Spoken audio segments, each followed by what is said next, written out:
Okay ji, अस्सलामु अलैकुम। Welcome back to my channel dollar cashify. Okay ji, मैंने लास्ट टाइम आपको जो है वो एडिटर के बारे में बता रहा था कि हम लोग जो है वो इस तरह से एक वेब पेज बना सकते हैं। मैंने आपको अपने पिछले लेक्चर में सिखाया था कि हम लोग किस तरह से एक वेब पेज बना सकते हैं। और जो है वेबसाइट बनाने के लिए एक वेब पेज की ज़रूरत होती है। तो वेब पेज हम लोग किस तरीके से बना सकते हैं विंडो का अपना बगैर किसी सॉफ्टवेयर के मदद से। तो खैर मैंने वो कर लिया हुआ है, एक वेब पेज बना लिया हुआ है। तो मैं आपको आज तरीके कार बताता हूँ कि और किस किस तरीके से हम लोग वेब पेज बना सकते हैं। तो खैर अगर आपको पिछली वीडियो अच्छी लगी तो आप मेरी वीडियो को लाइक और सब्सक्राइब करें। और अब मैं आपको नेक्स्ट बताता हूँ कि हमने तो लास्ट टाइम पे यूज़ किया था नोटपैड, जो कि बिल्कुल इनिशियल स्टेज है। आप जो है वो जब भी सीखना चाहें तो आप नोटपैड से स्टार्ट करें आहिस्ता आहिस्ता। फिर जब आप प्रोफेशनल वे में आते जाएंगे तो फिर आपको जो है वो सॉफ्टवेयर का यूज़ करना होगा, क्योंकि वो काम ज़रा क्विक कर देते हैं, जल्दी कर देते हैं, टाइप ऑटो कर देते हैं इसलिए। खैर अभी हम लोग जो है वो नोटपैड के अलावा भी बहुत सारे सॉफ्टवेयर इस्तेमाल करते हैं, जो कि मैं आपको दिखा देता हूँ। वैसे तो नॉर्मली यूज़ की जाते हैं लोग नोटपैड के अलावा सबलाइम टेक्स्ट भी यूज़ करते हैं। ये वाला सॉफ्टवेयर है, तो ये एक सॉफ्टवेयर है सबलाइम टेक्स्ट। तो ये भी आप यहाँ से डायरेक्ट डाउनलोड कर सकते हैं इस पर क्लिक करके। तो आप जो है वो डाउनलोड फॉर विंडो पे क्लिक करके आप इसको डायरेक्ट डाउनलोड कर सकते हैं। ये कुछ इस तरह से आएगा, यहाँ पे वो दिखा भी रहा है। तो ये भी एक प्रोफेशनल वे है, लोग जो है वो इसको भी यूज़ करते हैं अपनी वेबसाइट बनाने के लिए या अपना सॉफ्टवेयर की कोडिंग करने के लिए लोग इसको यूज़ कर लेते हैं। इसके अलावा भी और भी बहुत सारे हैं, सबलाइम है, ड्रीम व्यूवर है, ये भी है। तो लोग सॉरी ये तो हाँ ठीक है, ये भी आ गया। लोग इसको भी यूज़ कर लेते हैं, देखो कोडिंग वगैरह करने के लिए इसको भी यूज़ कर लेते हैं। सॉफ्टवेयर की कोडिंग या कुछ भी बनाने के लिए लोग इसको भी यूज़ कर लेते हैं। उसके बाद जी जो आ जाता है नोटपैड प्लस प्लस भी लोग यूज़ करते हैं, इसका भी यूज़ हो जाता है कोडिंग वगैरह करने के लिए। किसी भी तरीके की आपने कोडिंग करनी है तो बेसिकली ये सॉफ्टवेयर जो हैं वो हेल्प करते हैं आपको क्विक कोडिंग करने के लिए, जल्दी से जल्दी आप ताकि कोडिंग कर सकें। उसके बाद अगर आप देखें तो आजकल जो सॉफ्टवेयर हाउस में यूज़ होते हैं वो ये वाले हैं, visual basics code, sorry visual studio code, ये वाला। तो ये भी आप डाउनलोड कर सकते हैं ऐसे ही वेबसाइट पे जाके डायरेक्टली डाउनलोड फॉर विंडो करके अपने पास इस तरह के सॉफ्टवेयर डाउनलोड कर सकते हैं। तो खैर मेरे पास ये सारे अवेलेबल हैं, तो मैं नॉर्मली यूज़ करूँगा सबलाइम टेक्स्ट का। तो देखो मेरे पास ये अवेलेबल है, तो मैंने डाउनलोड कर लिया था। तो आप इसको भी यूज़ करके अपनी कोडिंग वगैरह शुरू कर सकते हैं। तो जैसे मैं इसको ओपन करता हूँ, इसकी मुझे ज़रूरत नहीं है। अब ये मुझे कह रहा है कि जी हमारे पास लेटेस्ट वर्जन आ गया, तो इसको डाउनलोड कर ले। मैं इसको खैर डाउनलोडिंग भी कर लूँगा, तब तक मैं इसको यूज़ कर लेता हूँ।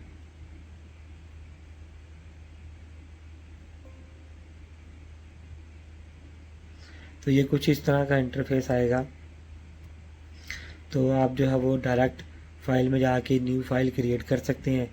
आपको किस तरह की फ़ाइल चाहिए आप दोबारा से बना सकते हैं, या आप कोडिंग करके दोबारा से डायरेक्ट सेव कर सकते हैं।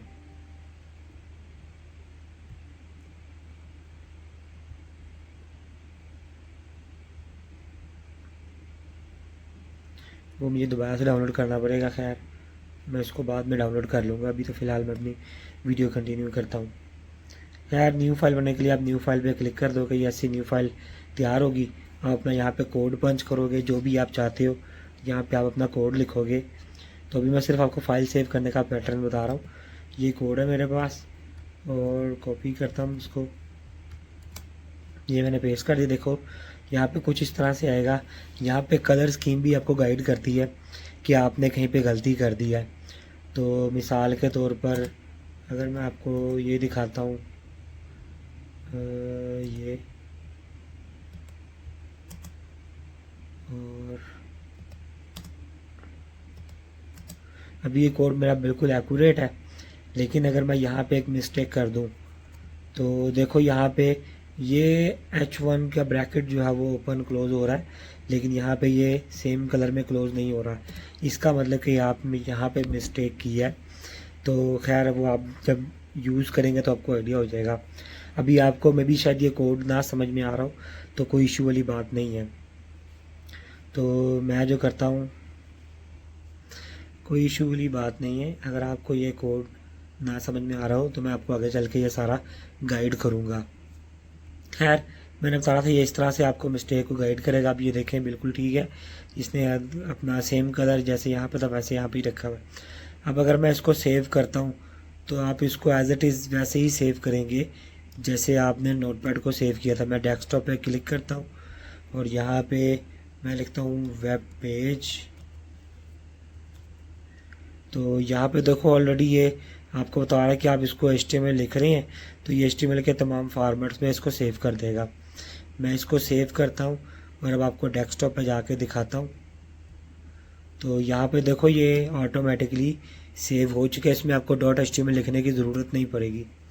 तो अगर मैं आपको दिखाऊँ इसके ऊपर माउस ले जाके, तो देखो यहाँ पे लिखा आ रहा है क्रोम HTML डॉक्यूमेंट। जैसे मैंने ये वाला बनाया था, ये मैंने नोटपैड से बनाया था और ये मैंने सबलाइम से बनाया। दोनों एक जैसे ही काम करेंगे। आप चाहो तो इसको भी, इसकी कोडिंग भी सबलाइम में ओपन कर सकते हैं, चाहो तो इसकी कोडिंग भी सबलाइम में ओपन कर सकते हैं। तो कोई इशू वाली बात नहीं है इसके अंदर, दोनों को आप जैसे मर्जी ओपन कर सकते हो। अब मैं आपको दिखाता हूँ, ये मैंने कोड डिज़ाइन किया और अगर मैंने इसको ब्राउज़र में ओपन करना है, मैं इसको डबल क्लिक करूँगा तो देखो ये ब्राउज़र में ओपन हो गया। तो ये चीज़ मैंने बनाई है, देखो पेज टाइटल यहाँ पे लिखा ही नहीं हुआ और ये इसने कौन सा पेज यहाँ से खोला है, वेब पेज .html जो मैंने अभी बनाया है। और जो मैंने कल बनाया था वो भी मैं आपको दिखाया था एक बार ओपन करके। तो देखो ये मैंने बनाया, ये ब्लैंक था, इसमें कोई कोड लिखा ही नहीं था, ये खाली था। तो देखो ये है जो मैंने कल नोटपैड से बनाया था और जो मैंने आज सबलाइम से बनाया वो ये है। और उसके बाद जो है वो मिसाल के तौर पर आपसे ये कोडिंग, ये पेज ख़त्म हो जाता है। तो मैंने ख़त्म कर दिया। अब आप कहते हैं कि जी मैंने इसको कोडिंग में ओपन करना ताकि मैं इसको एडिट कर सकूं दोबारा से। तो आपको सिंपल राइट क्लिक कर देंगे। इस फाइल को क्लिक करने के बाद राइट क्लिक किया, यहाँ पे ओपन विद का ऑप्शन आ रहा है। तो अब यहाँ पे नोटपैड भी कर सकते हैं, तो ये आपको नोटपैड में ओपन कर देगा। और आप इसको चूज़ अनदर प्रोग्राम में क्लिक करके यहाँ से आप देख सकते हैं कि आपने इसको किस प्रोग्राम में ओपन करना है। तो यहाँ से आप इसको ब्राउज़ कर सकते हैं, choose an app on your PC, इस पर क्लिक करते हैं। तो जहाँ पर भी आपने सबलाइम को इंस्टॉल किया हुआ है आप जस्ट उसको क्लिक करेंगे, जैसे मैंने ये ओपन किया हुआ है और यहाँ पर देखें ओपन। तो अब ये मेरा सबलाइम में ओपन कर देगा ऑलवेज़। तो ये देखो ये सबलाइम में ओपन होगा। अब यहाँ पे आप कोडिंग में कुछ भी चेंज करते जाएंगे। Ctrl+S से इसको सेव करना है, या आप यहाँ से जाके भी इसको सेव कर सकते हैं। और अब आप इसका ब्राउज़र भी ओपन करेंगे, देखें पेज की जो टाइप है वो चेंज हो गई है, सबलाइम टेक्स्ट आ गया। तो ये सबलाइम टेक्स्ट की फ़ाइल बन गई है। मैं इसको राइट क्लिक करूँगा, अब यहाँ से ओपन करूँगा और ये क्रोम से। तो अब मैं एक साइड पे क्रोम का देखो ये आउटपुट देख सकता हूँ और यहाँ से मैं अपना टाइप कर सकता हूँ कुछ भी चेंज। आप इसको बेशक ये स्क्रीन के राइट साइड पे ऐसे एडजस्ट कर लें, ऐसे एडजस्ट कर लें और एक साइड पे आप इसको ब्राउज़र को ओपन कर लें। तो यहाँ पे आप कुछ भी चेंज करते जाएंगे, देखें साथ में आप इसको सेव करेंगे या यहाँ से आप इसको सेव करते जाएं और यहाँ पे जाके जस्ट रिफ़्रेश करें तो देखें यहाँ पे चेंज होता जाएगा। तो ऐसे चल के आप इसको जो है वो चेंज कर सकते हैं या अपने डॉक्यूमेंट को बना सकते हैं। अपनी कोडिंग आप इस साइड पे करेंगे और यहाँ पे आप जो है वो उसका आउटपुट देखते जाएंगे साथ साथ ही। तो इस तरह से आप कोडिंग पैटर्न को शुरू करेंगे।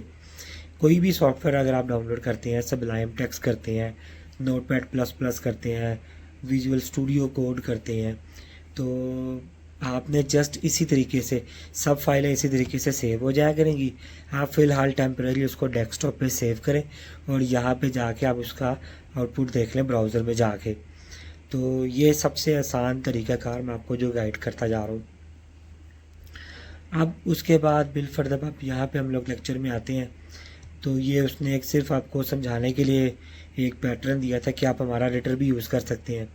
तो मैं फ़िलहाल अपना एडिटर यूज़ कर रहा हूँ जो मेरे कंप्यूटर में मौजूद है। इसी को फॉलो करते हुए मैं आपको सारी की सारी कोडिंग इसी पे सिखाऊंगा।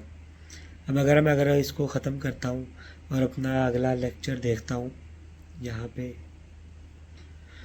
चलो इसको ज़रा बड़ा कर लेते हैं। तो सबसे पहले यहाँ पे ये HTML का होम था। अब सबसे पहले HTML का इंट्रोडक्शन है। इंट्रोडक्शन क्या कहता है कि यहाँ पे लिखा हुआ है कि HTML जो है वो is the standard markup language for creating web page. जो HTML है वो वेब पेजेस बनाने वाली एक स्टैंडर्ड एक जो है वो मार्कअप लैंग्वेज है। उसके बाद व्हाट इज़ HTML, HTML क्या है। तो यहाँ पे उसने कुछ पॉइंट्स लिखे हैं। HTML stand for hyper text markup language, मतलब कि ये आपका हाइपर टेक्स्ट बोलते हैं आपके कंप्यूटर का अपना टेक्स्ट जो आप नॉर्मली लिखते हैं नोटपैड वगैरह पे, तो ये बन गया हाइपर टेक्स्ट। उसके बाद standard markup language for creating web page, ये एक स्टैंडर्ड लैंग्वेज है जो कि वेब पेजेस बनाती है। उसके बाद HTML describe the structure of web page. तो HTML जो है वो एक वेब पेज का स्ट्रक्चर डिसाइड करती है, डिस्क्राइब करती है। जैसे कि आप ये सामने देख रहे हैं एक वेबसाइट ही है, तो ये इसका स्ट्रक्चर है। जैसे कि फ्रंट पे ये आपको देख रहे हैं नैव बार, इसको बोलते हैं, सर्च बार आ रही है, ये सारी चीज़ें। उसके बाद ये आपकी जो स्लाइड बार, ये भी आपकी नैव बार है। तो ये आपकी साइड बार है। ये आपका सेम सामने जो स्क्रॉल कर रहा हूँ इसको मेन बॉडी बोलते हैं। लास्ट पे जाके आपको एक फुटर मिलेगा। तो ये देखो ये ब्लैक कलर का जितना भी आप एरिया देख रहे हैं इसको फुटर बोलते हैं। ये आपका सोशल मीडिया वाला फुटर है।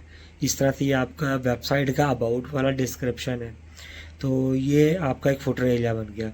तो वेबसाइट जो है वो बेसिकली 3 स्ट्रक्चर पर मुश्तमिल होती है।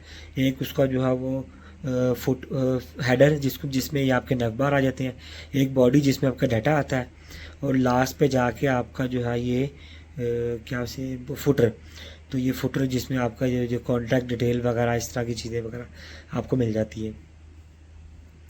तो खैर तो ये इसने बता दिया। उसके बाद HTML consist of A series of element. तो कह रहा है कि जी HTML जो है वो सीरीज़ के एलिमेंट्स के सीरीज़ के ऊपर कंसिस्ट करती है। जैसे कि आप ये सामने देख रहे हैं साइड बार, ये एक एलिमेंट है। यहाँ पे आप ये देख रहे हैं ये हेडिंग एक एलिमेंट है। ये बटन्स देख रहे हैं ये एलिमेंट्स हैं। तो ये सारे के सारे एलिमेंट्स मिलके HTML के जो एलिमेंट्स मिलके ये वेब पेजेस बनाते हैं। उसके बाद जो है वो HTML elements tell the browser how to display the content. तो ये कह रहा है कि जी HTML के जो एलिमेंट्स हैं ये बताते हैं ब्राउज़र को कि किस तरह से कंटेंट को डिस्प्ले करवाना है। आप सामने अपनी स्क्रीन पे जो कुछ भी देख रहे हैं इन्हें कंटेंट बोलते हैं। जैसे कि जो भी आप डाटा देख रहे हैं ये सारा का सारा कंटेंट है। तो आपका ये जो कंटेंट है ये किस तरह से ब्राउज़र में डिस्प्ले होगा, ये कंटेंट दिखाना होगा HTML ने।